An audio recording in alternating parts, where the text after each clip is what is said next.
Muy buenos días a todas y todos los que nos acompañan hoy en un día más en una emisión del informativo Nuestra Gente. Aquí estamos acompañándolos nuevamente para hablar de temas a veces complejos, a veces más fáciles, pero en todo caso debates de interés público, de interés nacional. El día de hoy vamos a hablar de un tema recurrente, lamentablemente, pero es necesario debatirlo, necesario conversarlo nuevamente porque ocurre y vuelve a ocurrir.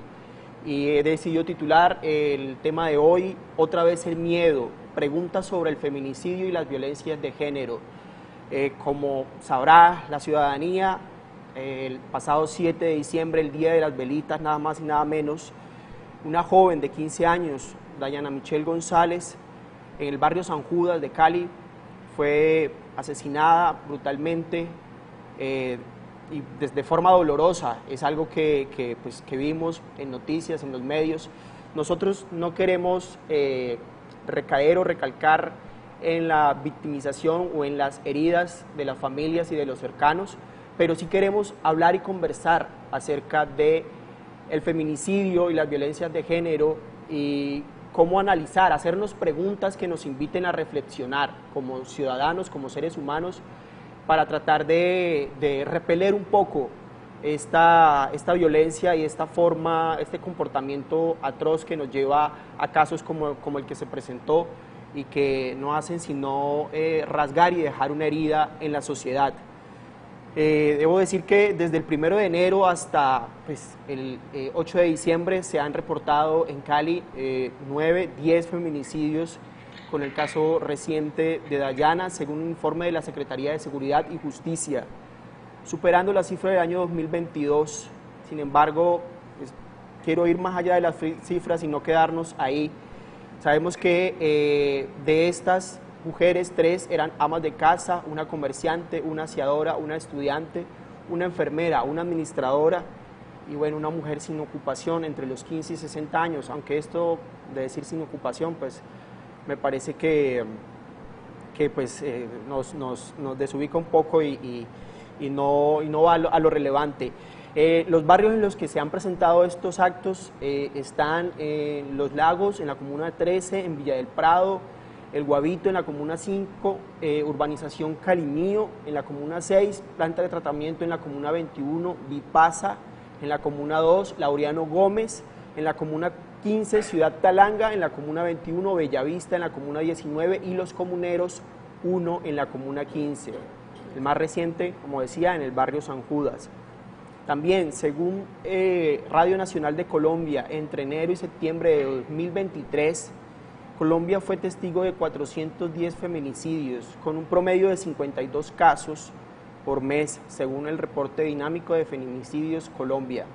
El 55% de estos crímenes involucraron el uso de armas de fuego, siendo julio y agosto los meses más críticos.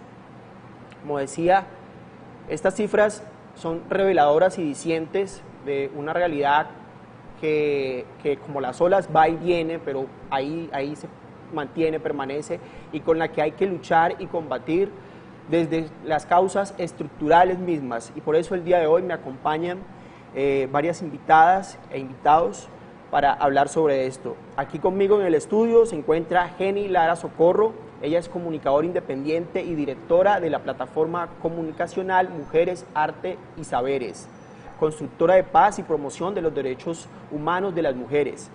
Además es licenciada en Relaciones Públicas con maestría en Investigación Periodística y Cine Documental de la Universidad Nacional 3 de Febrero de Argentina. Y pues es una estudiosa del tema del feminismo y de las perspectivas de género en Colombia. Bienvenida, Jenny.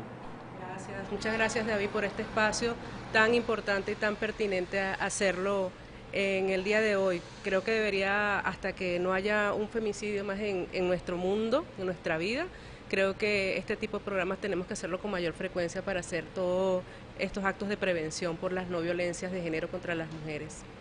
Totalmente de acuerdo. Bueno, también me acompañan de manera remota la docente feminista, magíster en estudios de la diferencia sexual, además de magíster en literatura colombiana y latinoamericana, la profesora Vilma Penagos. Bienvenida. Bueno, muchas gracias por la invitación.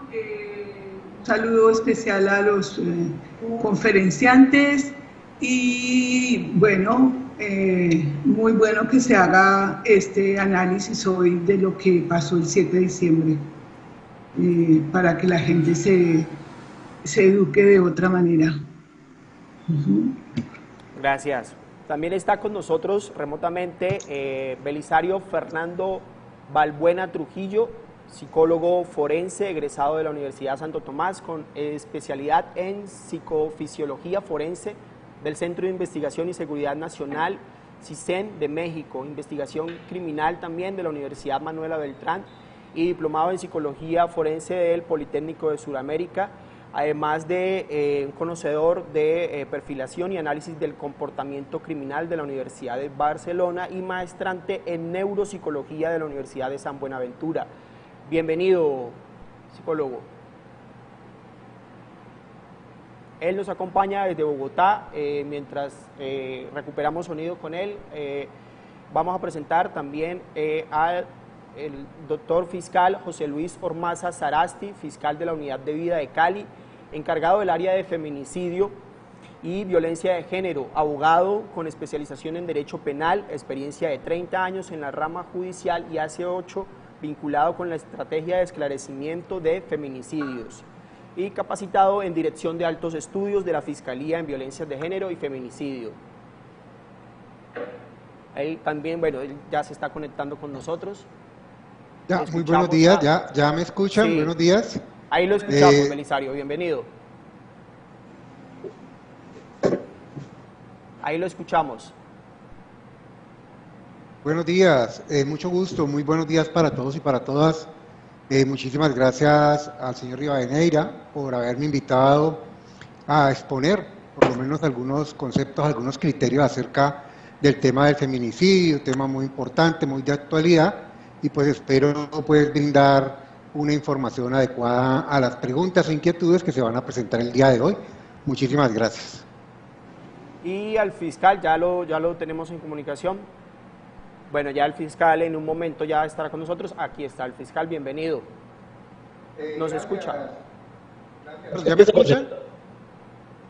¿Ya me escuchan? Parece que no me Sí, no sí, escuchando. Sí te escuchamos, perdón. Es el fiscal José Luis Ormaza y el otro invitado está en Bogotá, perdón, el psicólogo forense Balbuena, bienvenido.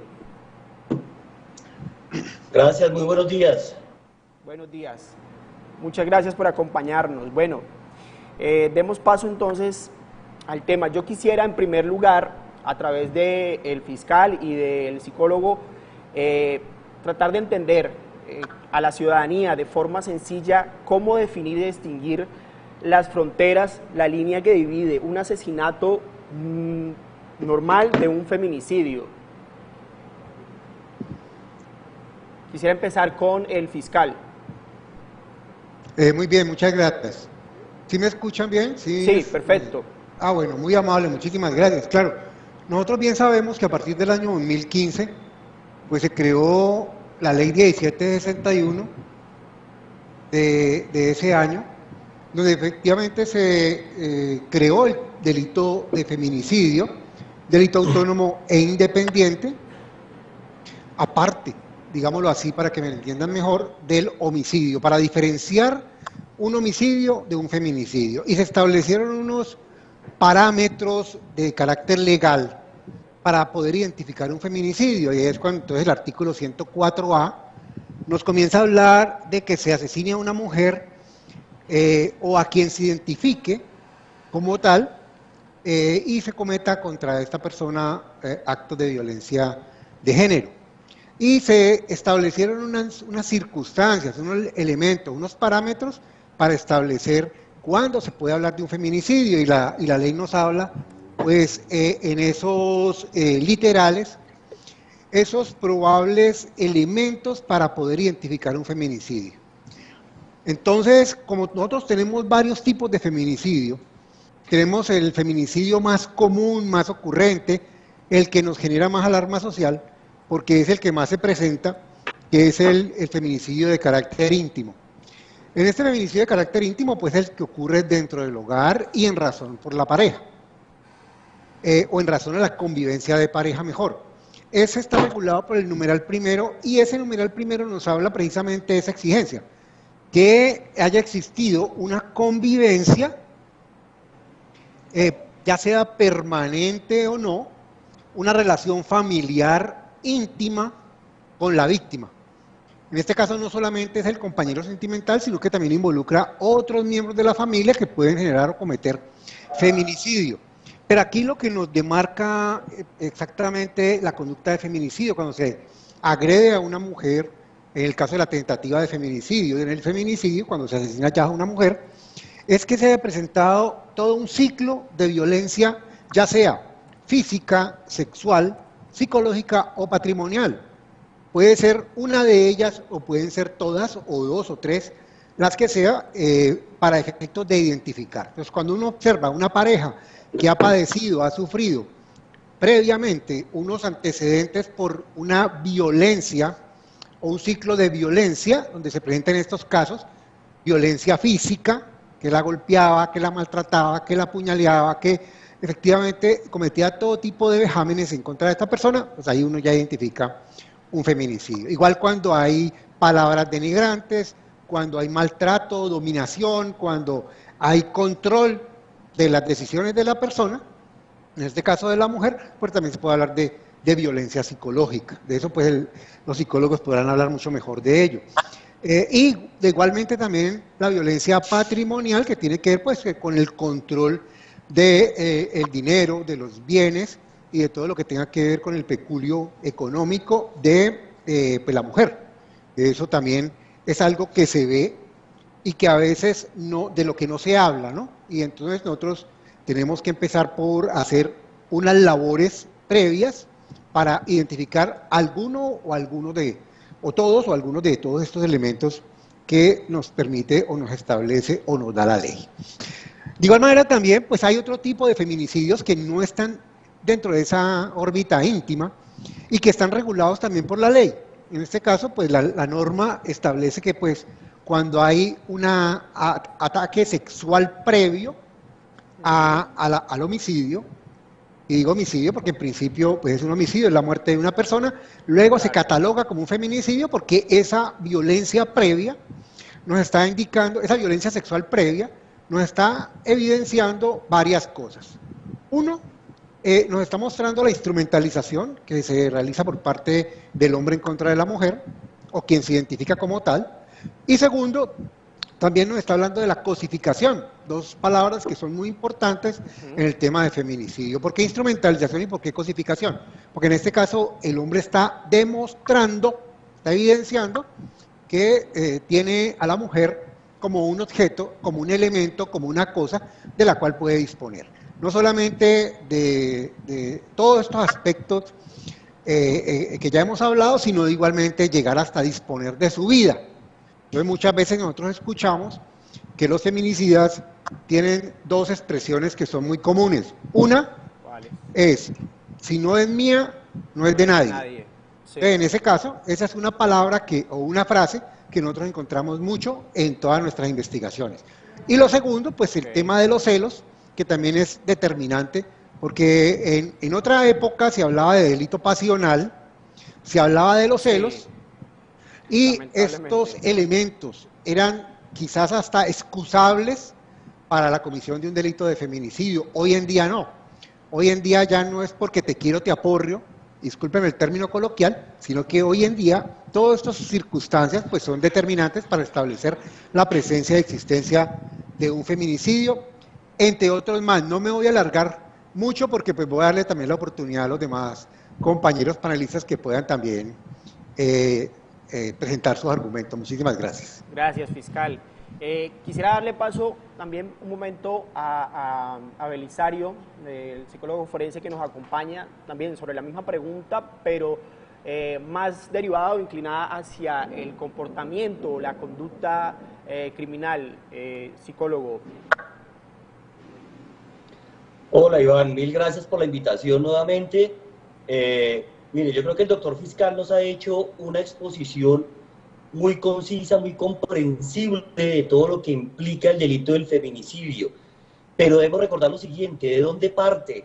La norma se establece en el año 2015, pero es en el 2013 algo que no podemos olvidar, y fue el aberrante homicidio en esa época, agravado porque todavía no era un feminicidio, de Rosa Elvira Celi en el Parque Nacional. Por eso a esa ley se le llamó la ley Rosa Elvira Celi, y su agresor, precisamente Javier Velasco Valenzuela, era un sujeto que, al igual que en el caso reciente, también tenía unos antecedentes de violencia contra la mujer. De hecho, tenía un homicidio previo hacía más o menos 8 años hacia una mujer de color. Entonces eso no lo podemos olvidar. Para esas víctimas que han generado esas situaciones tan fuertes, tan aberrantes, no se pueden olvidar, no deben quedar en el pasado, porque precisamente cuando lo olvidamos es cuando tendemos a repetir y a repetir estas situaciones que resultan disruptivas, que resultan perturbadoras para todos nosotros, en especial cuando las víctimas son niños, niñas y adolescentes. Conductualmente, ¿qué hay, Iván? Hay ultraviolencia en el feminicidio, es decir, hay una violencia expresiva de tipo pasional, donde precisamente en las escenas de crimen se encuentran situaciones perturbadoras. Hay bastante expresión en la agresión, muchas puñaladas, un empalamiento, como le ocurrió, por ejemplo, a Rosa Elvira Celis, accesos carnales violentos, desmembramientos. Por eso tiene normativamente sentido la ley de feminicidio, y por eso mismo también su pena puede llegar hasta los 60 años, precisamente para evitar que individuos como estos, no estamos hablando de enfermos mentales, Iván, aquí estamos hablando de mente perversa, de gente mala. Aquí no estamos hablando de un esquizofrénico, aquí no estamos hablando de alguien que tenga un trastorno de las emociones, estamos hablando de situaciones mucho más fuertes a nivel de comportamiento. Gracias, gracias. Bueno, yo quisiera abordar otra pregunta, pero no sé si quieran comentar algo, Jenny. También, okay. Porque el término femicidio acá en Colombia ciertamente se ha trabajado desde 2013 en adelante a propósito de ese femicidio que se ha hecho público, porque es que el tema es que siempre ha habido un subregistro de los casos, de las estadísticas. Es lamentable llamar la vida de una persona un caso, pero bueno, así se llama desde el punto de vista de tanto periodístico como desde el punto de vista penal, ¿no? Y judicial. El término femicidio, yo recuerdo que la primera vez que se nombró como tal fue en 1992, se llamó un libro que publicó Diana Russell y Jill Radford. Este libro se llamó Femicide, The Politics of Woman Killing.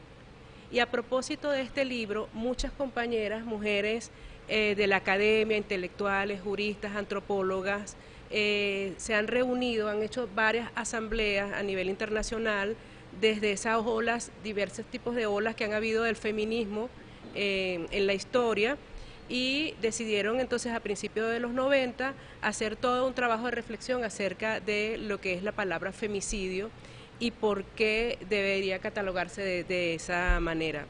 Luego, en 1994, a propósito de esas reflexiones, se logró concretar la Convención Belén do Pará.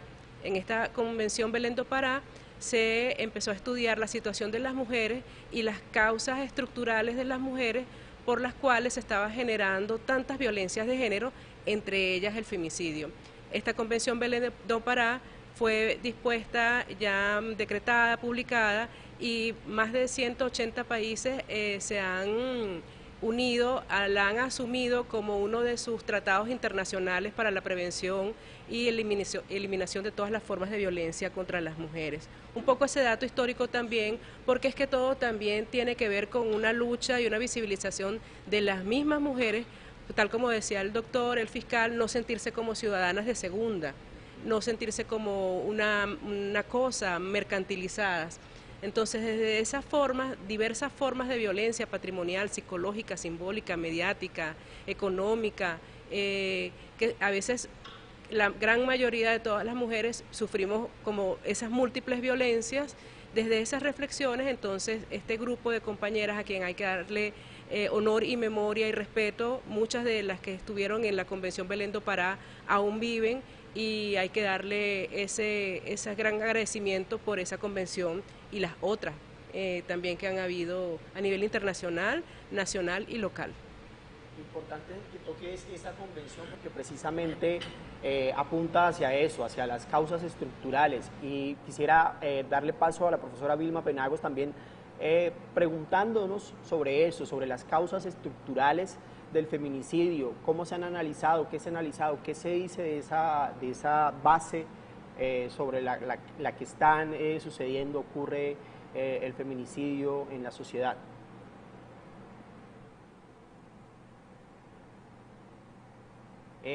No la estamos escuchando en este momento. Vamos a recuperar el sonido. El micrófono. Ya, sí, lo tenía apagado, qué pena. Quisiera agradecer a las personas que han hablado porque han dado mucha claridad. Me interesa mucho destacar lo que dijo el psicólogo forense, porque ese es un elemento muy importante de que los hombres que cometen feminicidio no son enfermos mentales, son personas normales con comportamientos perversos, ¿de acuerdo? Entonces, esto hace que la cosa sea así. Bueno, cuando hablamos de las causas estructurales, yo lo primero que diría es que para que exista la violencia en general que hay en una sociedad, las reacciones violentas al conflicto, al desacuerdo, al desencuentro con otro, tiene causas múltiples, no hay una sola causa, no es porque es así o asá o de otra manera que hay reacciones violentas. Sobre todo lo que hay es una falta de formación y de control de las emociones, y ese es un problema general en nuestro país. El hecho es que llevamos 60 años de violencia política porque nadie acepta el punto de vista de otra persona y considera que, como no piensa como él, la puede matar. Bien, ahora voy a entrar a la violencia en particular contra las mujeres, que también el señor fiscal ha definido claramente, pero pienso que es importante decir, cuando hablamos de las causas estructurales, de reconocer que somos una sociedad patriarcal. Este es un término muy manipulado, muy utilizado, pero en general la gente profundiza mucho en el significado de lo que dice patriarcal. En este caso quiero hacer referencia a que lo patriarcal es una cultura, es una forma de pensar, es una mentalidad que sobrevalora el ser hombre y desvaloriza el ser mujer, ¿no? Eso es una herencia que tenemos muy antigua de las culturas ancestrales y de las culturas clásicas, como son la cultura griega y la cultura latina, y también de las culturas indígenas. En general, en todas las culturas, o en la mayoría de las culturas del mundo, se desvaloriza el ser mujer, ¿no? A tal punto que cuando nace una niña en una familia se considera un fracaso, una pérdida, un error, una falta. Entonces, las niñas desde que nacemos con ese menos, ¿no? Es más importante un hombre, es más valioso un hombre. Y a partir de allí, la cultura ha construido, ha avalado, ha justificado históricamente la violencia contra las mujeres, la ha legislado, porque no podemos olvidar que hasta hace muy poco el Código Civil, que viene del Código Napoleónico, aceptaba el hecho de que un padre o un esposo puede matar a su mujer o a su hija cuando él lo considera necesario. También en la legislación hasta hace muy poco no otorgaba derechos civiles a las mujeres, como por ejemplo el derecho a manejar sus propios recursos, el derecho a tener herencia, el derecho a irse de su casa cuando es maltratada, ¿no? Una mujer que se iba hasta los años 50 de su casa porque era maltratada, perdía todos los derechos civiles. O sea, las mujeres hemos sido, como lo dice Simone de Beauvoir, hemos construido una identidad de segundo nivel. Y la sociedad en general lo tiene muy interiorizado. Así que esa mentalidad ha normalizado, ha naturalizado, ha justificado el maltrato y el homicidio de las mujeres por ser mujeres. Pero yo diría más, no por ser mujeres exactamente, sino cuando una mujer, como cualquier ser humano con estatuto de humanidad, que eso es un concepto que a mí me gusta mucho de la filosofía, el estatuto de humanidad, es cuando tú actúas en absoluta libertad, dignidad y autodeterminación. Entonces, lo que no soporta esta cultura, hombres y mujeres, es que una mujer diga no o tome decisiones propias. O diga, no quiero estar contigo, ya no te amo, ya no me gustas, no quiero bailar contigo, no me interesa. Todas esas cosas no las soporta. Sí. Y por eso considera que puede instrumentalizarla, cosificarla, porque en su fuero interno, en el fondo de su conciencia, considera que tiene derecho a usar, maltratar y asesinar a una mujer porque no accede a sus peticiones o porque le desobedece o porque... Esto sucede también con los niños, ¿no? Los niños varones también son maltratados o las personas ancianas cuando no obedecen. Pero en el caso de las mujeres es un flagelo muy, muy grave. Las mujeres apenas, después de 200 años de feminismo, estamos ganando el derecho a ser autónomas, dignas y libres, a tener un estatuto pleno de humanidad. Y por lo tanto, esto se encuentra con lo que decía el psicólogo, cuyo nombre no recuerdo, perdón, que a los hombres en esta cultura patriarcal no se les educa en los límites a sus emociones. Ellos tienen la libertad de hacer lo que quieran porque son hombres, nacen con unos derechos increíbles y uno de esos es que pueden acceder a las mujeres cuando ellos deseen y si la mujer se niega, pues la pueden violar. Ahora, ¿a qué viene el asesinato después de una violación de una niña, como en el caso de esta niña de Cali? Viene a que no quieren dejar huellas porque saben ya que hay leyes que los pueden juzgar y entonces el asesinato se convierte en un elemento que los libera de ser cuestionados, juzgados y condenados.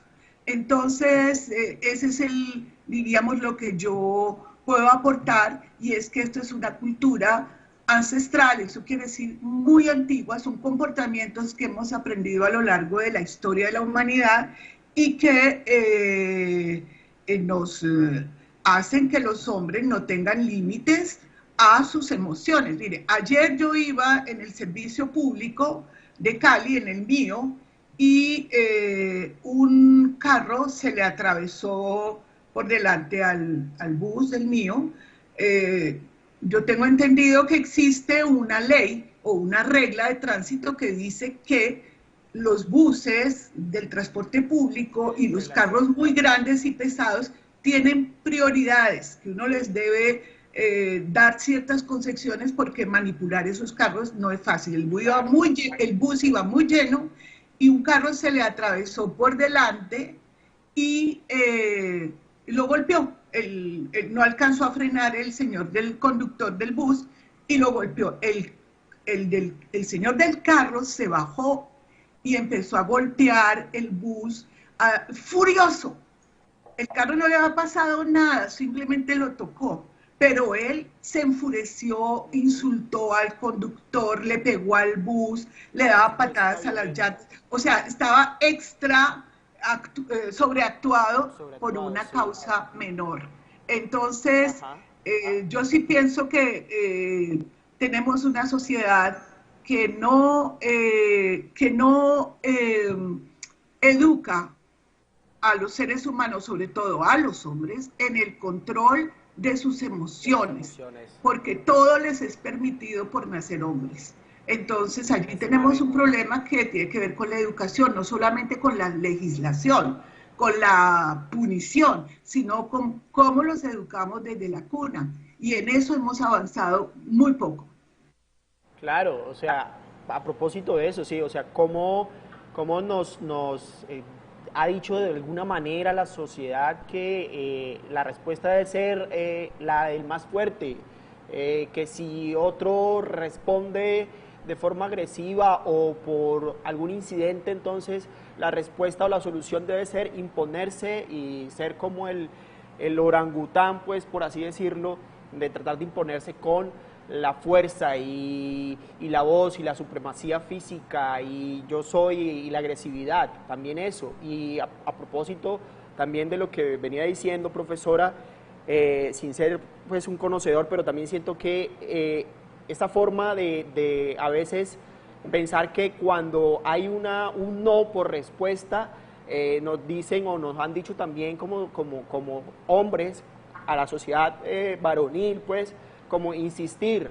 y que un no también puede ser un sí o es un sí disfrazado, e incluso en canciones y en canciones está. Lo que la doctora está explicando también, y eso forma parte, es una cosa importante también que debemos resaltar acá.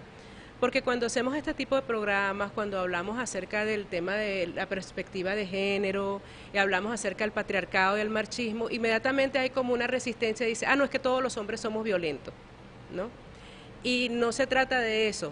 Apenas un pequeño porcentaje de la población masculina es femicida, o sea, es ese tipo de persona que considera que tiene un gran poder, que domina, que tiene el control y que si no logra controlar y dominar es capaz de desaparecer a una mujer.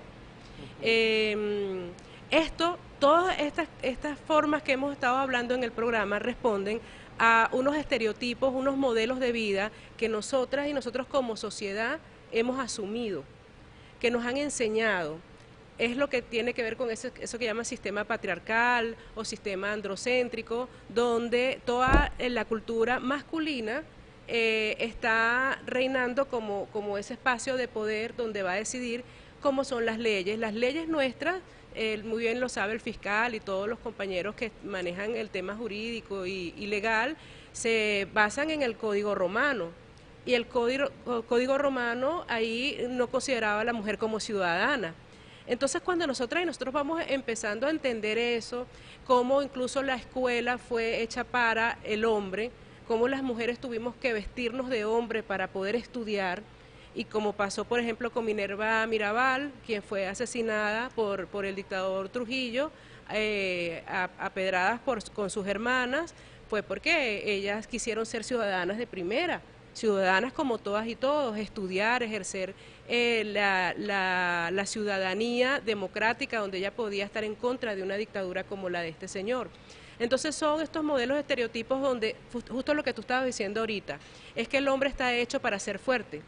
El hombre no llora, puje, no llore, porque si usted llora es una niñita, por no decir la palabra, la grosería acá. Entonces son todos estos estereotipos también que se van generando allí. Hay un término también interesante que se ha discutido, porque en un principio se habló acerca de las violencias contra las mujeres. Entonces, en este tema de categorizar el femicidio como un acto de violencia extrema, intencionada, calculada por dominación, se decidió también denominar violencias de género a propósito de la perspectiva de la dominación del género masculino. ¿Ves? Por eso es que se habla de violencias de género, porque es una perspectiva también política. Poder dejar claro ese concepto. Es importante, porque una de las cosas también es que hay que definir que esta puesta en práctica de las violencias de género en una ley es una visión política. Si no nombramos y si no mostramos lo que está pasando, no existe. Y la gente normaliza. Se normaliza que alguien venga y haga lo que la doctora estaba explicando, que un hombre se baje de un bus y por su intolerancia o porque no puede controlar sus emociones, le cae golpe a otro. Se normaliza que el marido le pegue a la mujer. Se normaliza que haya noviazgos violentos. Si nosotras y nosotros desde la escuela, desde el liceo, empezamos a trabajar estos noviazgos violentos, donde cuando nos estemos relacionando, en vez de, yo he visto cómo los niños, las niñas, los adolescentes, en vez de abrazarse se golpean. Y no sé si puedo decir aquí una grosería, pero se dicen marica, ¿no? Entonces, y todo está vinculado con la sexualidad. O sea, siempre el tema más débil, más peyorativo es que si tú eres homosexual, eres débil. Entonces no sirves para nada. Y se utiliza como un insulto. Y si eres homosexual, eres mujercita. Eso también es importante. Ahorita estamos hablando sobre las violencias contra las mujeres y las violencias de género. Pero esta estructura de poder y de control se reproduce también en los otros géneros. Hay una relación terrible entre las relaciones lesbianas, bisexuales, transgéneros, porque lo que pasa es que reproducimos una estructura de poder y control de dominar al uno sobre la otra o el otro. Un dominante, un dominado. En algo que me parece muy importante. Las mujeres no hemos sido ciudadanas porque la cultura patriarcal consideraba que no éramos humanas. Incluso la Iglesia Católica en la Edad Media decía que las mujeres no éramos criaturas divinas. Y decía la filosofía griega y romana que no podíamos ser ciudadanas porque no éramos plenamente humanas, que éramos como un eslabón entre la bestia y lo humano. Esos planteamientos que aparentemente están muy lejanos, no lo están tanto, porque hasta hace muy poco las legislaciones empezaron a cambiar y a conceder derechos ciudadanos a las mujeres. Pero las mujeres no solamente no éramos ciudadanas, sino que éramos consideradas un emoviente, un bien propiedad de un hombre. Valíamos menos que el ganado o las tierras que tenía un hombre, ¿no? Entonces, eso, a pesar de que la ley, porque eso es una cosa en la cultura que uno tiene que tener muy clara, las leyes pueden cambiar, pero las mentalidades es lo más difícil de cambiar. Y yo estoy segura que hay muchos hombres que en su fuero interno, y muchas mujeres también, consideran que eso está bien, que eso les pasa por ser mujeres, ¿no? Entonces, sí, pienso que es más profundo que la ciudadanía.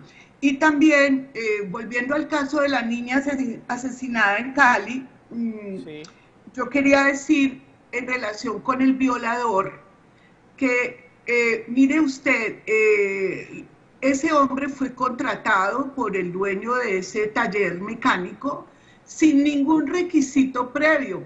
No se le pidió pasado judicial, no se le pidió referencias, nada. Seguramente lo contrataron por muy poco dinero, sin ninguna legalización de esa contratación. Y resulta que el hombre tenía varios acusaciones y procesos por delitos de violencia sexual. Entonces yo digo, también allí la sociedad tiene que asumir las responsabilidades que indican contratar a alguien, saber quién es su personal, así sean empresas muy pequeñas. Pues él era un vigilante en un taller, vigilante nocturno, creo. Entonces, y también pienso que la comunidad de ese barrio y de todos los barrios donde hay posibilidad, tiene que tener una idea clara de quiénes están alrededor, quiénes son esas personas que transitan, sobre todo cuando hay niños y niñas vulnerables que pueden sufrir esos atropellos y esos crímenes atroces. Yo creo que la manera de responder a eso es que toda la ciudadanía se ponga firme en saber quién está a su alrededor, sin ejercer una cuestión policíaca, ¿no? Pero sí tener un cuidado con quién vive a nuestro alrededor, quiénes frecuentan, quiénes vienen, porque este hombre cometió varios delitos antes del feminicidio o femicidio, como dice la doctora, en Cali y en otras regiones del suroccidente. Entonces sí me parece, porque también pienso que antes de un feminicidio o un femicidio se cometen otros delitos, ¿de acuerdo? Otros delitos sexuales que no son ese, porque ese no es el único. El tocamiento, las frases impertinentes, las miradas tensas, hay todo una cosa previa, ¿de acuerdo? Allá quiero aprovechar la presencia del fiscal y de Belisario, el psicólogo, también, o sea, la respuesta institucional del Estado, digamos, está acorde a esta realidad, o sea, tanto desde la prevención como desde la reacción y con lo que mencionaba la profesora Vilma, de, digamos, esos antecedentes o ese, digamos, registro comportamental, bien también desde la psicología y desde la conducta y desde el accionar de los entes judiciales. Fiscal, quisiera primero darle paso al fiscal y después con Belisario, por favor. Muy amable, Eduardo. A ver, hace poco tiempo, el 24 de noviembre, para ser más exacto, tuvimos la oportunidad de participar en el foro Paremos Ya, organizado pues por la Secretaría de Equidad aquí de la Gobernación, y ahí se planteaba efectivamente cómo era necesario continuar ese proceso, el proceso del cual nos ha hablado la doctora Lara, para efectos de llegar en un momento de la vida, de la historia, a que no tengamos que enfrentar o confrontar situaciones como la que planteaba la doctora, la señora docente.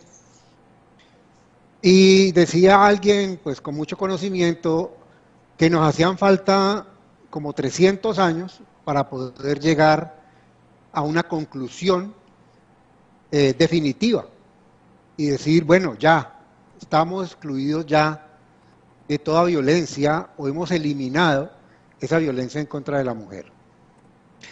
Entonces yo me permito recoger como varias de las apreciaciones que han hecho los compañeros de panel, en el sentido de que hay que entender, y es muy importante decirlo, que se haya reconocido al feminicidio o femicidio, como también se puede decir, como un delito autónomo e independiente. Y la primera pregunta que hacía usted, Eduardo, era muy importante: ¿cómo se diferencia un homicidio de un feminicidio? Y recogiendo lo que decía la doctora Lara, pues se encontraban homicidios en cantidades. En este caso, como decía el doctor Balbuena cuando hablaba de Rosa Elvira Celi, homicidio agravado, pero no generaba ningún tipo de consecuencia diferente a la investigación de un homicidio.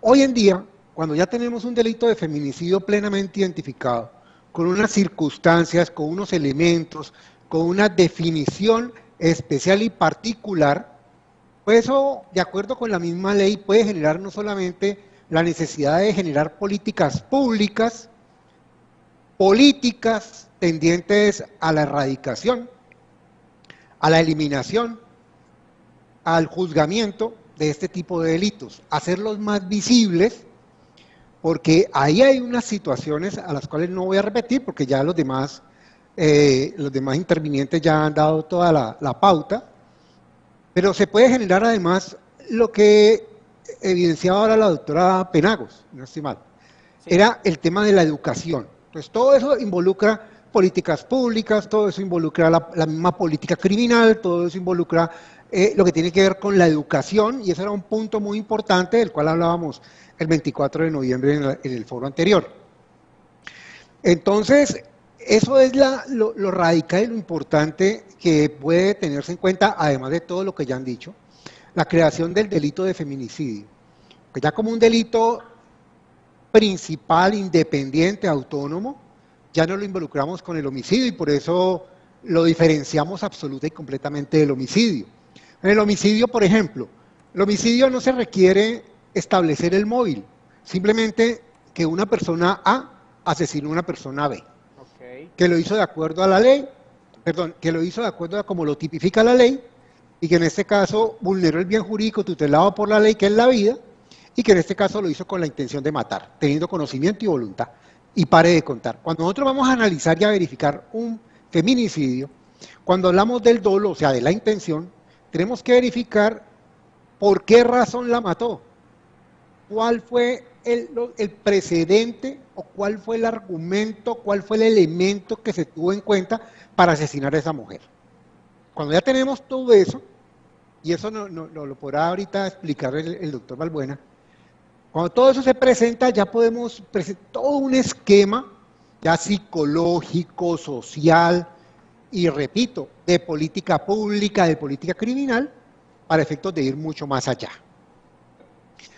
Dicho lo anterior, tenemos que decir que, si bien es cierto, la Fiscalía General de la Nación desde el año 2015, y de ello soy testigo porque he sido partícipe y he sido gestor de toda la labor que ha hecho la institución, en aras pues de no solamente buscar la judicialización y sanción de los feminicidas, sino de alguna manera obtener en estos casos, digámoslo así, emblemáticos como el de la niña Michelle, tener la posibilidad de que sean tan destacables, tan reprochables socialmente, que se pueda de alguna manera gestar esa erradicación de esa violencia. Que las demás personas que hacen parte de la sociedad y la comunidad se den cuenta, estén viendo qué es lo que está ocurriendo. Y de igual manera que la violencia contra la mujer es una realidad. Lo decía la doctora Penagos hace un instante.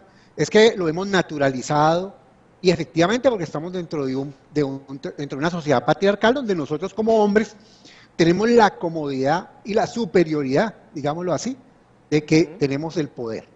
Y dentro de ese poder de todo tipo, poder social, político, y el cual se reproduce y se naturaliza a través de la sociedad, y por ahí decían ahora, hace un momento, a través de la música, y no solamente la música de ahora, no hablemos del reggaetón, sentémonos de pronto a escuchar un bolero de esas épocas de nuestros padres y nuestros abuelos, y vamos a escuchar ahí muchos elementos patriarcales y donde se quiere pues ejercer, o se demuestra mejor, ese machismo.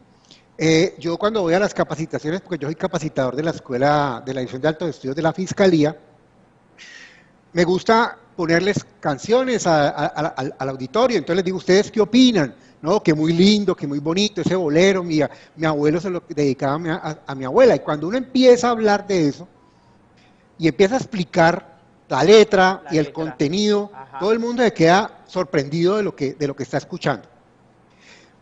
Pero como para no distraerme y concretar la pregunta de Eduardo, la institución sí ha querido avanzar. Desde el año 2015 que se crea la ley, no solamente se crea una justicia especializada para conocer, fiscales especializados para conocer del delito de feminicidio, policía judicial encargada de conocer del tema de feminicidio, pero además de eso, no solamente conocer el delito ya consumado, feminicidio, tentativa de feminicidio, sino que se han creado fiscales y estrategias previas para conocer los delitos, como decía la doctora Penagos, que son precedentes de feminicidio, sobre todo la violencia intrafamiliar, sobre todo los delitos sexuales, Entonces, esos son los que van demarcando ya ese camino de ese probable y posible feminicida, ¿no? Entonces, eso es lo que ha hecho la institución. ¿Cometemos errores? Claro que cometemos errores todavía, porque vuelvo y lo digo, y eso no justifica que en un momento determinado podamos argumentar o justificar situaciones como las que nos decía la doctora Penagos, que en un momento determinado pues no se haya adelantado la investigación. Este señor, según tengo entendido, tengo conocimiento, pues tenía una investigación que la cual se encuentra muy adelantada, por la cual estuvo privado de la libertad, y pues por vencimiento de término salió. Entonces aquí el tema muchas veces ocurre que a veces por falencias en términos generales, Sí, sí. por falencias de la misma justicia, pues adolecemos, porque, vuelvo y repito, necesitamos que el feminicidio se visibilice para que se generen esas políticas públicas, esa política criminal, y las autoridades respectivas, digamos las altas entidades que pues, se dediquen a fomentar o a incrementar el número de jueces, el número de fiscales, se genere toda una legislación, no nos quedemos nada más en la 1761 y en las normas previas, sino que se generen mucho más legislaciones en ese sentido. Mucha más construcción legislativa, sí, precisamente. Una de las cosas que el médico estaba, el doctor estaba mencionando ahorita, de las abuelas. Yo recuerdo una canción cuando yo crecí que escuchaba que mi mamá la ponía en la radio, una que decía, rómpeme, mátame, pero no me dejes, no, mi vida. Ahí estamos normalizando la violencia. Y eso lo escuchamos y lo escuchamos y lo escuchamos y se mete en el imaginario. ¿Sabes por qué es importante esto? Bueno, yo hice teatro un buen tiempo y eso me permitió también hacer teatro para reflexionar acerca de teatro feminista, ¿no? Para trabajar acerca de estos temas. Mira, yo fui a un foro en la Universidad del ICESI, que era justamente hace un año para hablar acerca de las diversas formas de violencia, incluyendo las violencias que sufren, múltiples violencias que sufren las mujeres desplazadas y las mujeres migrantes, ¿no? Porque la vulnerabilidad es impresionante cómo se disparan esas situaciones. Y en el Oriente había una abuela en un estudio antropológico que hizo una compañera allí. Uno de los testimonios de las historias de vida que ella recogió fue que la niña le decía que ella no entendía por qué la abuela le decía todos los días cuando ella iba, una niña de 12 años, que cuando ella iba cruzando un puente, si la paraban y le pedían que tener sexo con ella, que se dejara violar, porque era preferible que llegara viva a que accediera al tema de la violación, que si quedaba embarazada había unas pastillitas que ella podía tomarse, pero que ella quería que ella llegara viva. Entonces, esas formas en que se normalizan, porque yo prefiero verte viva, no importa que te violen, ¿ves? Es como realmente se vive en nuestros territorios esa realidad. En Siloé hay una chica que trabaja, que ella es colombo venezolana y trabaja en un restaurante, y el dueño de ese restaurante, todas las chicas que llegan allí, él la seduce a propósito que tiene el dinero, que es el dueño del restaurante, y tienen que tener sexo con él. Y entonces las mujeres entonces dicen, no, es que ella accedió porque es una prostituta. Es que hay que ponerse en los zapatos de la otra persona para ver qué está pasando allí, qué edades, qué niñas, de dónde vienen, en qué situación vienen para acceder a esas formas de violencia tan terrible. La necesidad económica que la lleva a que por querer mantener un trabajo. De repente tiene a su mamá enferma, de repente tiene a alguien bajo su cuidado en alguna discapacidad, o se siente sola y no tiene un entorno social que la ayude. Por eso es que es importante también el tema de las redes de apoyo y eso, visibilizar lo que decía el doctor. Hay que visibilizar, hay que hablar. Mira, estos problemas estructurales que son los que hacen que se mantenga el machismo, el patriarcado y estas formas de autorización de, ojo, siempre lo digo, de este grupo de hombres maltratadores, femicidas, porque no son todos los hombres, eso es importante decirlo, y que tenemos una sociedad que es machista. Yo soy machista, tú eres machista, porque nos criamos en eso. Y entonces desaprender eso es una tarea. Hagamos una escuela de construcción de nuevas masculinidades y nuevas feminidades, de nuevas formas de vincularnos del género. La educación y la comunicación es fundamental para poder trabajar este tipo de violencias. Esencial. Quiero aprovechar a nuestro psicólogo forense de cabecera, a Belisario Balbuena. O sea, dentro de todo esto también se puede caracterizar a los feminicidas y hay pues dentro de la institucionalidad algún manejo que usted conozca, que sepa que hace alguna tarea en este sentido, y pues desde su conocimiento en la conducta, cómo identificar esos avisos, esas banderas rojas, o cómo, si se puede llegar a caracterizar, o a veces simplemente ocurre. Bueno, David, mil gracias. Pero antes de responder esa pregunta, yo sí quisiera retomar algunos aspectos de esta narrativa tan interesante de los participantes del panel, en especial lo que mencionó la doctora Penagos, el doctor José Luis, en relación con lo siguiente. Básicamente se resume a que culturalmente, antropológicamente, históricamente,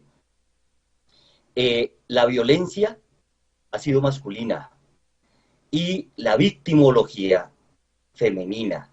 Y eso no solamente tiene esos elementos de tipo histórico, antropológico, cultural, incluso hasta las religiones tienden a ser machistas, y eso hace parte también de nuestros paradigmas, sino que adicionalmente hay unos elementos desde las neurociencias y sobre el funcionamiento del cerebro precisamente y la conducta, que es de lo que hablan las neurociencias. En los últimos 10 años es donde hemos tenido los mayores avances.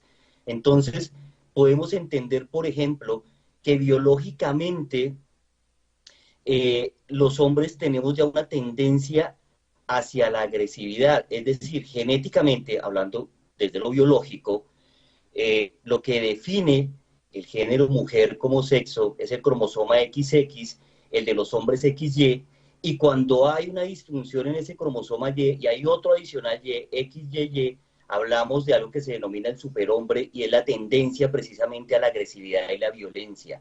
En el cerebro masculino y femenino hay diferencias también que nos hacen más preponderantes a usar la agresividad en relación con el cerebro femenino, a ser menos verbales, a ser más instrumentales. Eso no está justificando en ningún momento el tema de que los hombres seamos violentos, pero sí está dando a entender unos elementos de comprensión.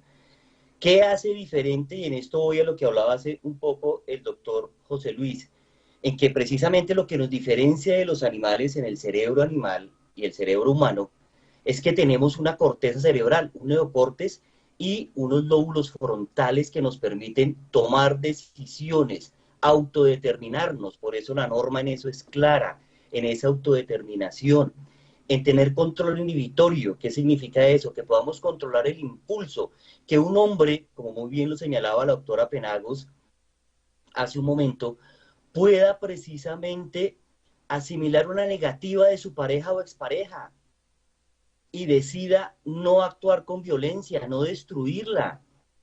Que un hombre comprenda desde su cerebro y en especial desde la inteligencia emocional, que es de donde estamos fallando los hombres, no se nos educa en inteligencia emocional, y ahí hay precisamente una invitación para que desde la escuela se nos trabaje la inteligencia emocional, el control de los impulsos, el manejo de la agresividad, para que podamos entender no solamente las negativas, sino que las mujeres no son extensión nuestra, que las mujeres no son un objeto de dominación.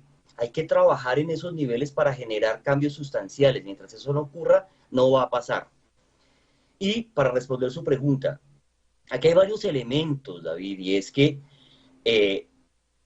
no es fácil la detección temprana de un feminicida, porque si hablamos desde la criminología, muchos feminicidas tienden a ser lo que la criminología llama psicópatas integrados, es decir, sujetos que tienen una educación, ¿sí? Que pueden tener un trabajo estable, que pueden incluso tener una familia, que están integrados en la sociedad, que son sujetos encantadores, locuaces, algunos de ellos no tienen antecedentes, ¿no? Y en un momento determinado, precisamente al interior de sus hogares o con sus exparejas, es que está la revelación de esa agresión, de esa violencia sistemática que han mantenido y que puede terminar en un feminicidio. Pero hay otros, como muy bien lo decía el doctor José Luis, que pueden tener unos indicadores que son esos banderines rojos. ¿Cuáles? Antecedentes por violencia intrafamiliar. Y dentro de esos, precisamente, las medidas de protección que ha tenido la víctima o las víctimas de estos individuos, con amenazas de muerte, con agresiones físicas, psicológicas, sexuales, económicas, que son esos tipos de violencia que ya tenemos claramente definidos, por antecedentes con violencia sexual, así sea con actos sexuales abusivos. No hay que demeritar eso, los actos sexuales abusivos son tan aberrantes como un acceso carnal. Lo que pasa es que dentro de la mente del agresor sexual, esa distorsión cognitiva, él piensa o considera que eso a la víctima no le hace daño. Entonces no son sujetos fáciles de detección, pero sí hay unos banderines. Yo también me uno a lo que decía la doctora Penagos hace un momento en relación con, mire, si usted como empleador, si necesita unos colaboradores, investigue quién es ese tipo de persona, en sus antecedentes, en un estudio de confiabilidad, de seguridad, no solamente unas referencias, porque a veces en esas referencias, precisamente como son sujetos integrados, pueden resultar ser bastante sociables, manipuladores, mentirosos, embaucadores. Fíjense que una de las estrategias de escape de este sujeto era pertenecer a un grupo cristiano, hacerse pasar como integrante de un grupo cristiano, y estaba ya desarrollando la labor de mototaxista. O sea, él en realidad no quería huir, él solamente quería cambiar las fachadas para no ser descubierto. Fíjense el alcance perverso de esta mentalidad maquiavélica de estos sujetos agresores, donde ya estamos hablando de un violador serial. Aquí no estamos hablando solamente de un feminicida, sino de un sujeto que tenía ya unos antecedentes recurrentes de agresiones sexuales. Entonces, el tema es complejo y evidentemente tenemos que estar alerta, pero también tenemos que trabajar desde la educación y desde la prevención.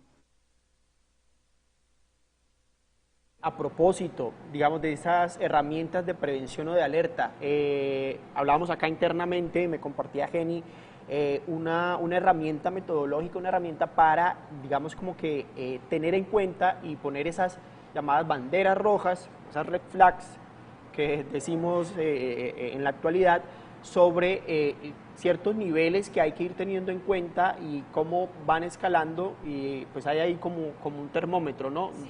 Háblanos un poco de eso. Sí, ha habido unos estudios a través de grupos de mujeres, también de comportamientos de los machistas maltratadores, que ha permitido generar esta herramienta que se llama violentómetro.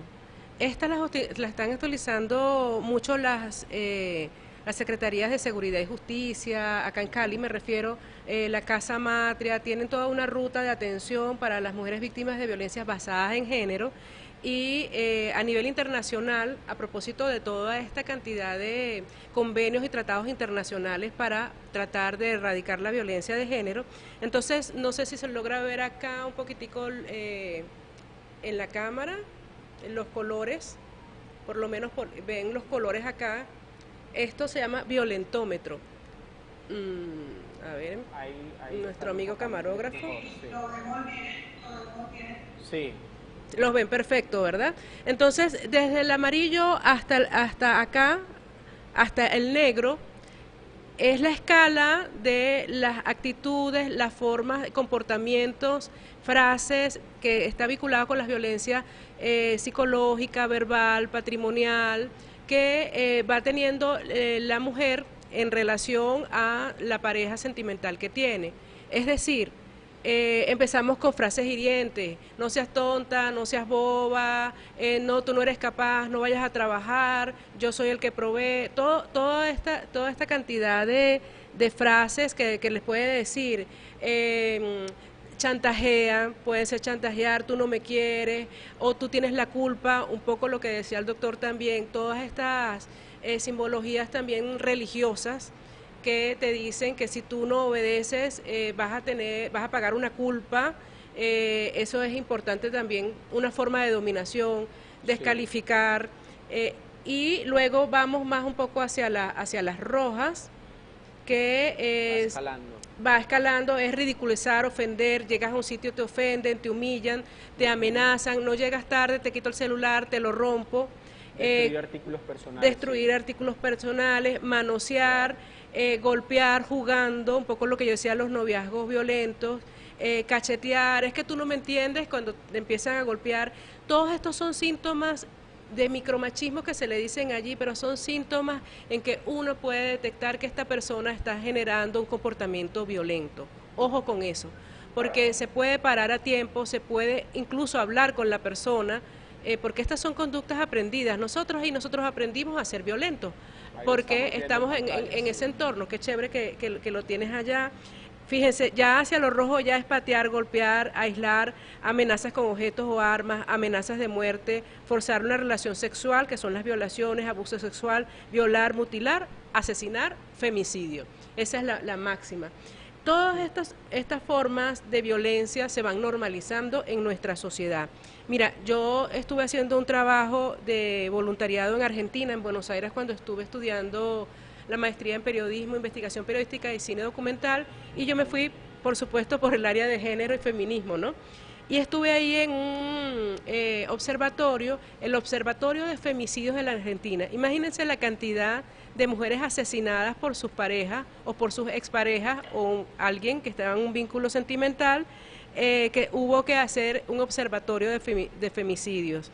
En este observatorio se decidió nombrarlo Adriana Maricel Zambrano porque ahí fue el caso de una chica indígena, pobre, joven, que ella quería ya terminar la relación abusiva que tenía con el padre de su hija. Ella tuvo una niña, en ese momento tenía unos 4 o 5 meses la bebecita, y él la manipuló, el violentómetro, la manipuló y le dijo que bueno, que ya no iba a pelear, que fuesen a la casa, que quería ver a la niña, y este hombre la torturó, la violó, la quemó con cigarrillos y la mató. Y la bebecita de 3 meses y medio quedó viva sobre el cadáver de su madre. ¿Yo por qué comento esto? Primero porque es una de las cosas terribles de las descripciones terribles que tenemos que vivir cada vez que conocemos un caso de femicidio. Lo comento porque también hay una catalogación internacional que está vinculada con ese tipo de femicidios cuando afectan a las personas que están a su alrededor de la víctima de esa violencia. Es decir, esto es un femicidio vinculado. Su bebecita de 3 meses es una víctima de un femicidio vinculado porque fue parte de esta línea de violencia extrema. Sus familiares también son víctimas de femicidio vinculado y su entorno social. Pasó con Sori, su hermana Sori, lamentablemente Natalia Fernández Montoya terminó con su pareja en Villavicencio, estaba arreglando su maleta para venirse para acá, para Cali, y la pareja igual, la expareja fue a la casa, la mató, borró todas las fotos de sus redes sociales y él se hizo, estábamos en plena pandemia, el 13 de octubre del 2020, y él se hizo como que no sabía nada de ella, empezó a preguntarle a la familia, no sabían nada de Natalia y encuentran a Natalia asesinada por él. Entonces, ¿qué pasa? Toda su familia empezó a ser víctima de este femicidio de manera vinculada porque le quitaron de una manera tan violenta a su hermana, le borraron toda su vida, su historia fotográfica, y ellos empezaron a trabajar a propósito de la justicia y también generar políticas públicas, culturales, deportivas, para prevenir las diversas formas de violencia. El violentómetro es una herramienta que utilizan para sus charlas, para sus encuentros, para todos estos procesos educativos, y la escuela es fundamental, David, compañeros y compañeras.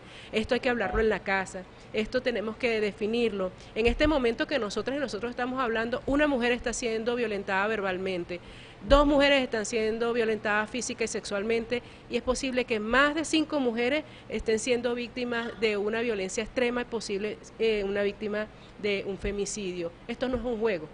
Esto necesita que haya unas políticas públicas que reconozcan que el femicidio y las violencias contra las mujeres, la violencia de género, es un problema de salud pública. Claro. Porque a diario están asesinando a nuestras mujeres, a nuestras niñas. que no puede ser que una abuela le tenga que decir a una niña que se deje violar para que llegue viva a su casa. Esto es un tema de dignidad, esto es un tema de una... de una necesidad de una política integral de atención a las mujeres víctimas. No basta con que haya una oficina donde la mujer diga, ah, bueno, nosotros tenemos acá una cantidad de comisarías y es chévere, está bien, buenísimo que la ley ya permita que haya comisarías y que haya una fiscalía, con perdón del fiscal. Pero es que también tiene que haber una política integral, porque ¿a dónde va esa mujer que es víctima de violencia? Que tiene a sus niñas o que ella sola, que incluso tiene a sus mascotas que forman parte de la familia. ¿Cómo es posible que se den casos de violencia fuerte y alguien en el sistema judicial decida darle casa por cárcel al agresor en la casa que comparte con la persona que agredió? Eso pasa, o sea, eso pasa muchísimo. Ha pasado. O Entonces, de repente pasa porque el tema de la perspectiva de género tampoco nos las enseñan en las universidades. Sí, exacto. Nosotros estamos haciendo esto porque somos constructores de la paz, porque estamos en un canal independiente, pero esto no es una noticia ni es un programa especial para hacerlo en un canal privado. Esto lo estamos haciendo porque somos medios alternativos, que estamos preocupados porque padecemos en nuestros territorios que nuestras mujeres las están matando, que a nuestras mujeres las están violando. Entonces es importante que hayan estas campañas y propuestas políticas integrales donde la mujer tenga también una oportunidad de trabajo, que no sea nada más un trabajo para ir a limpiar una casa, que también es digno. Ahora cuando tú dijiste una de las estadísticas, una mujer desocupada, una mujer nunca está desocupada.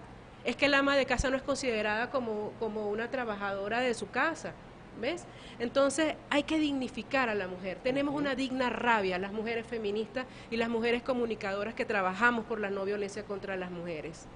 Precisamente, sí, se piensa en eso, y eso que señala así, o sea, de pensar alguien que se ocupa de la casa, de las labores de hogar, de las labores domésticas, no es alguien desocupado precisamente porque toma muchísimo tiempo y muchísimo trabajo y muchísimo esfuerzo, y es algo que no se reconoce. Quiero preguntar, y me dirijo a la profe Vilma, ¿cómo ayudar a generar un contrarrelato ante el miedo y también ante el sensacionalismo que a veces de nosotros mismos, los medios de comunicación, manejamos?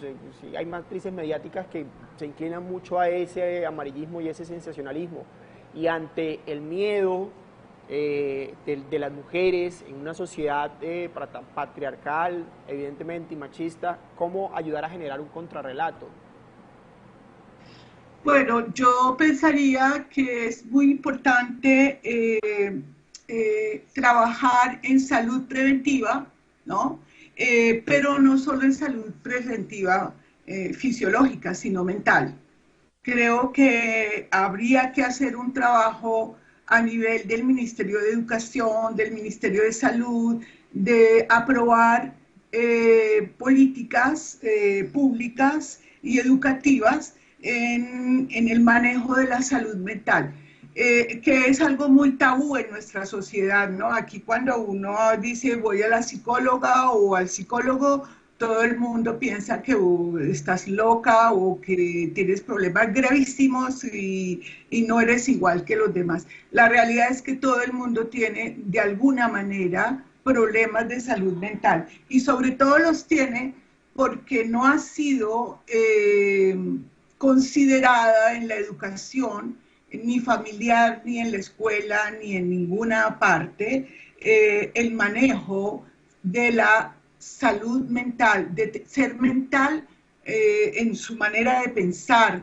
en el manejo de las emociones, lo que decía antes. Entonces, yo creo que la salud mental es muy importante, y no solamente importante es para que los hombres aprendan a controlar sus emociones y sus pasiones, sino también para que las mujeres entiendan y internamente no acepten ser humilladas, ser maltratadas, no consideren, como sigue pasando hoy día, de que para ellas existir tienen que tener un hombre al lado, ¿no? Sea el que sea, ¿no? Un hombre que les dé un estatus, que las dignifique. Muchas mujeres piensan que no tener un hombre al lado es indignante, ¿no? Porque como que no sirven para nada. Eso me parece fundamental. Ahora bien, parte de esta nueva cultura tendría que considerar lo que está haciendo nuestro juez, estoy buscando aquí el nombre, él, por ejemplo, educando en nuestra nueva forma de pensar a los jueces. Muchos jueces, y sobre todo en las regiones más abandonadas del Estado y en los lugares más pobres de nuestro país, muchos jueces, fiscales y todo consideran que la violencia contra la mujer es una cosa de la intimidad del hogar. A estas alturas siguen pensando eso.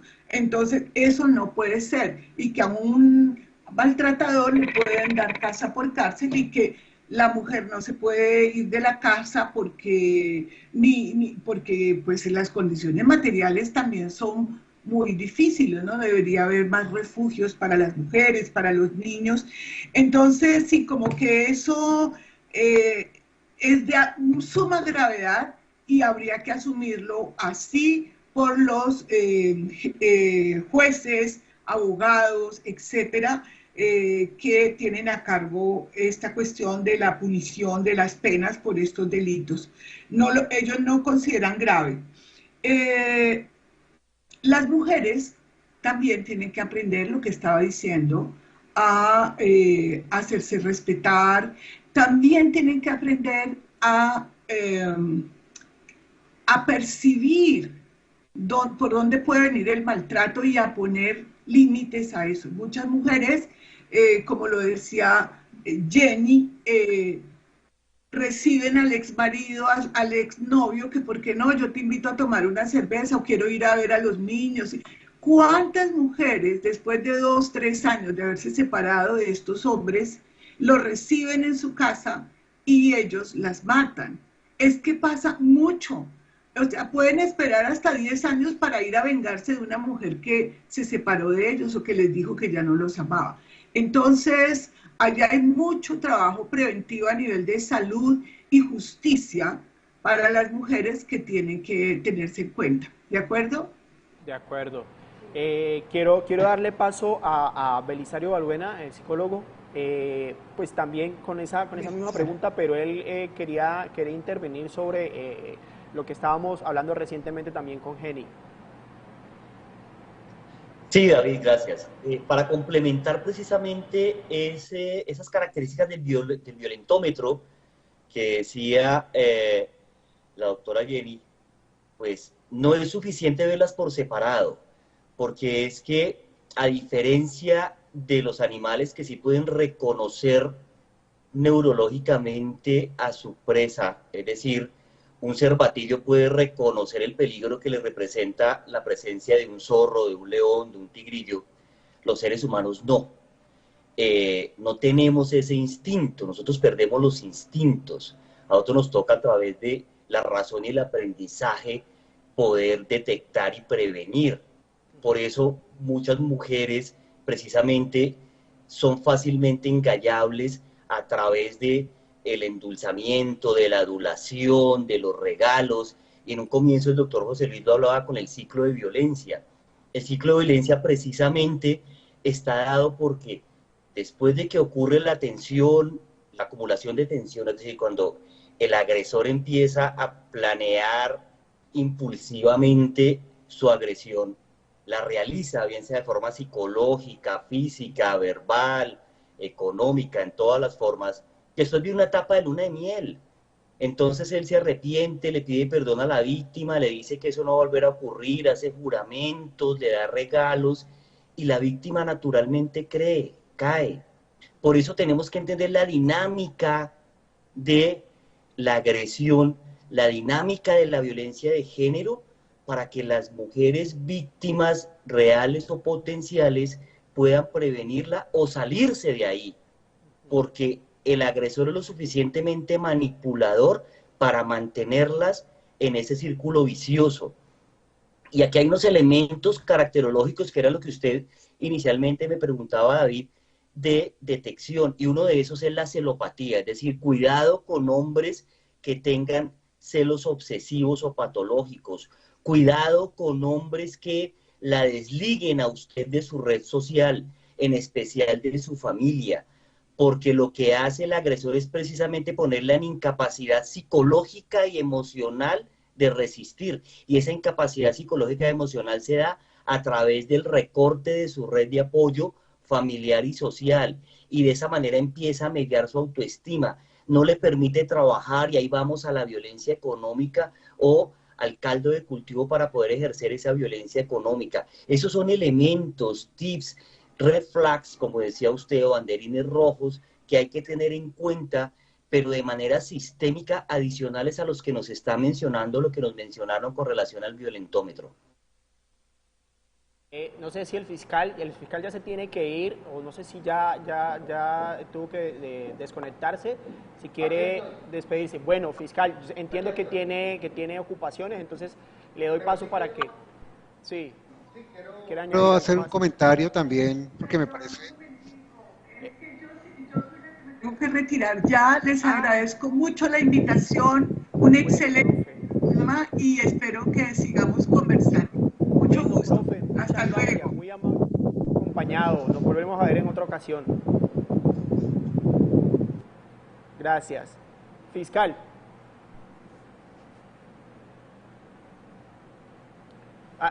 Bueno, lo perdimos por un momento, pero ya volvemos con él apenas tenga audio nuevamente. Parece que se perdió la conexión. El fiscal vuelve para retomar lo que el compañero psicólogo estaba diciendo. Hay una característica, y se los pido para alguna persona, alguna mujer que venga y que les cuente que después que se separó de la persona, que lo denunció, volvió con la pareja. Una de las cosas fundamentales para prevenir que esta mujer no se suicide o que no se atreva a hablar, porque es muy difícil denunciar una violencia, decir que tú eras parte de un ciclo de violencia, o definirlo, entender que tú formas parte de este ciclo. Dentro de este ciclo de violencia hay un término que se llama continuum.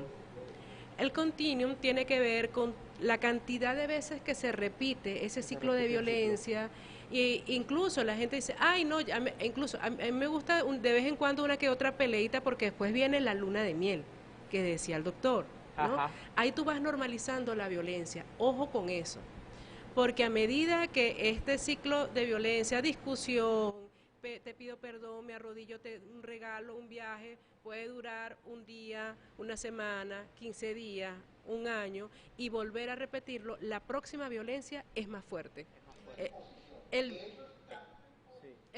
violentómetro va como creciendo y creciendo y creciendo. Sí, permítame un segundo. Sí, perdón. Listo. Gracias. Pensé que no los veía. Decía yo entonces que resulta claro que es una obligación, entonces, a través del principio de la debida diligencia, que los jueces y los fiscales atendamos los casos con perspectiva de género. Y así es como las Cortes, desde el Consejo de Estado, la Corte Suprema de Justicia y la Corte Constitucional, pues han proferido unas sentencias muy importantes, unas sentencias tipo, que nos han obligado y nos llevan no solamente a la necesidad de tener una perspectiva de género, sino a capacitarnos en la perspectiva de género. Entender qué es eso, por qué existe un delito de feminicidio y por qué hay unas consecuencias frente a la investigación del delito de feminicidio, y por eso hago realce en lo que tiene que ver con la debida diligencia. Eso no es un invento, no, eso es una imposición, una obligación que tenemos nosotros los jueces y los fiscales para adelantar este tipo de investigaciones con diligencia. De hecho, ya hay una sentencia tipo del Consejo de Estado, ahorita se me escapa, inclusive la que actualmente es procuradora, la doctora Cabello Blanco, fue la persona que actuó en esa sentencia, donde le impone a la justicia el pago de una indemnización a una víctima, precisamente por eso, porque no hubo debida diligencia. Eso fue antes de la ley Rosalvira Celi, pero nos ha servido para que se vaya teniendo en cuenta esas necesidades. Ahora bien, también se ha efectuado incansablemente y digo incansablemente porque ha sido una labor desde 2015 por parte de las instituciones que se capacite a los jueces y a los fiscales y más aún a las personas que concurren como receptores de denuncias, policía judicial, para que tengan esa perspectiva de género, para que entiendan que efectivamente en este caso estamos ante un delito grave, autónomo e independiente que tiene además, vuelvo y lo digo, un protocolo especial latinoamericano para investigarse. Cuando se presenta la muerte de una mujer, ordena la norma que tenemos que investigarlo como un feminicidio. Que luego lo descartamos porque no se trata de un feminicidio, listo. Inclusive ya tenemos un protocolo propio en la Fiscalía para efectos de que tanto fiscales como policía judicial sepan no solamente cómo se debe investigar, sino cómo se debe judicializar y cómo se debe presentar un caso de feminicidio. Por eso tenemos estos fiscales especializados en ese tema. Inclusive yo, como les decía hace un momento, soy capacitador de la Dirección de Altos Estudios de la Fiscalía, que es la entidad que nos capacita a nosotros en todos los temas que tengan que ver con el proceso penal. Y tenemos un grupo de capacitadores que a nivel nacional estamos recorriendo todo el país, capacitando no solamente a los fiscales, sino a policía judicial para que ellos presenten todas las inquietudes, todos los interrogantes y de alguna manera pues darles a conocer las incidencias. Mire que nosotros ya llevamos varios años en el tema de la ley de feminicidio. La ley de feminicidio es de 2015. Ya llevamos varios años y aún todavía nos falta muchísimo y nos faltará muchísimo. Yo escuchaba a alguien hablar de que son 300 años, pero bueno, ya estamos en estos principios para efectos de que se pueda entender que estamos en el camino, y que es un camino pues que se debe recorrer arduo y en donde se le tiene que reconocer, como decía la doctora Lara, esa lucha incansable de esas mujeres que pues han continuado permanente y constantemente en esa lucha porque les han reconocido sus derechos como seres humanos, que es un derecho humano que no se le ha querido reconocer. Muchas gracias. Gracias fiscal. A todos los invitados, al fiscal José Luis Ormaza, al psicólogo Belisario Balbuena, a la profe Vilma Penagos, que ya se tuvo que retirar, a quien me acompaña acá en el estudio, a Jenny Lara, Socorro, gracias nuevamente por haber venido, por haber hablado del tema. Lamentablemente pues se nos acabó el tiempo. Quisiera cerrar con una frase, un par de palabras. ¿Cómo sanar, cómo responder a esta herida? Cada uno, y nos despedimos. Muchas gracias, y desde casa también, a los que nos siguen en redes sociales, en YouTube, en nuestro canal alterno y en Facebook también, pregúntense y respondan esa cuestión, ese interrogante. ¿Conmigo? Contigo. Bueno, empezamos conmigo, desde el estudio.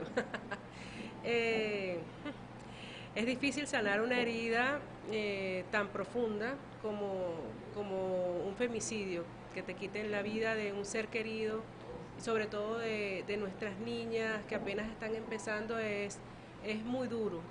Sin embargo, yo, como una mujer que se considera una obrera, una constructora de la paz, creo que hay que trabajar ese renacer, como el ave fénix. A veces nos toca renacer como el ave fénix de esas cenizas y empezar a ver las oportunidades que nos quedan en este mundo, en este planeta. La vida es una sola, la vida es un ratico, y creo que hay que buscar, tratar de tender puentes entre los géneros, entre todos los tipos de géneros que haya. Nos enseñaron a ser violentos y violentas, podemos desaprender eso y vivir una cultura de paz en nuestra vida y en nuestros territorios. Belisario, fiscal, en un par de palabras. Gracias, Eduardo. Para cerrar entonces... Sí, es una herida muy profunda, una herida que es tan grave que no puede ser atacada con paliativos. Es una herida mortal que debe ser atacada desde lo más profundo de la sociedad. Nosotros debemos entender, y me parece importante que dejemos en claro esto, es que el tema del feminicidio no es una pugna ni una lucha entre hombres y mujeres. Es un problema efectivamente social, ¿no? Aquí hemos hablado de la sociedad patriarcal, hemos hablado de hemos hablado de la sociedad patriarcal, hemos hablado de la naturalización del machismo, hemos hablado de tantos temas, pues que mejor dicho, nos tocaría reunirnos toda una mañana tal vez para hablar acerca de este tema, hablar del feminicidio como algo grave, algo que está afectando a nuestra sociedad, que está afectando a nuestras mujeres y que efectivamente debe ser visibilizado, debe ser reconocido por la sociedad, por las entidades públicas, por las entidades que en este caso tienen el poder y que deben entonces ir modificando todos esos criterios. Y nosotros como sociedad, pues evitar, o nosotros como personas evitar precisamente todos esos estereotipos de género, evitar reproducir todo ese humor, mal llamado así, humor sexista, ese ataque también en contra, que se constituye en un ataque en contra de las mujeres y que efectivamente las afectan y que alimentan esa naturalización.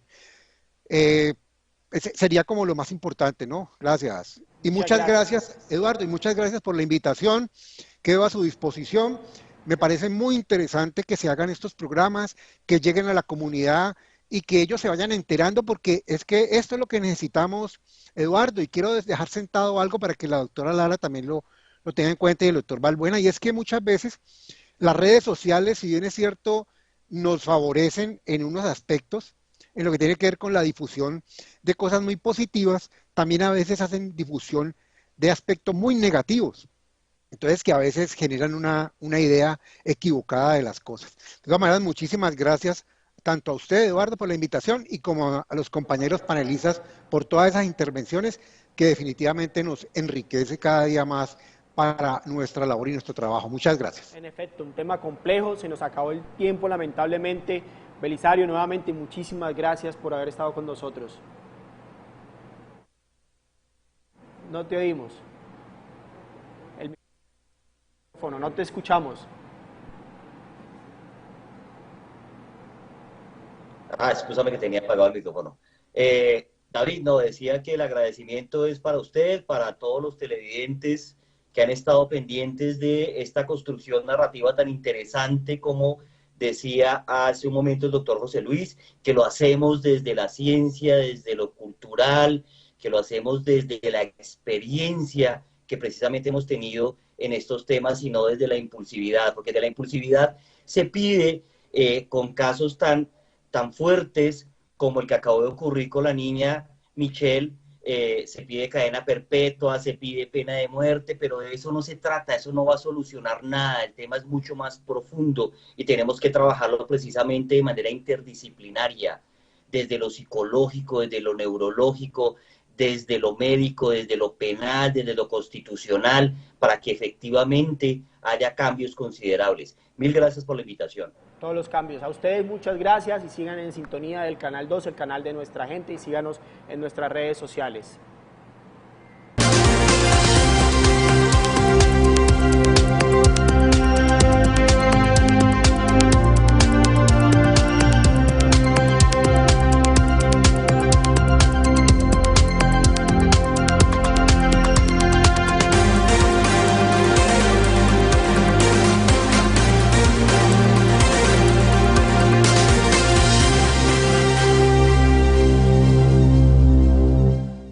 Gracias al pago oportuno de tus impuestos, hoy se desarrollan importantes proyectos para la ciudad. No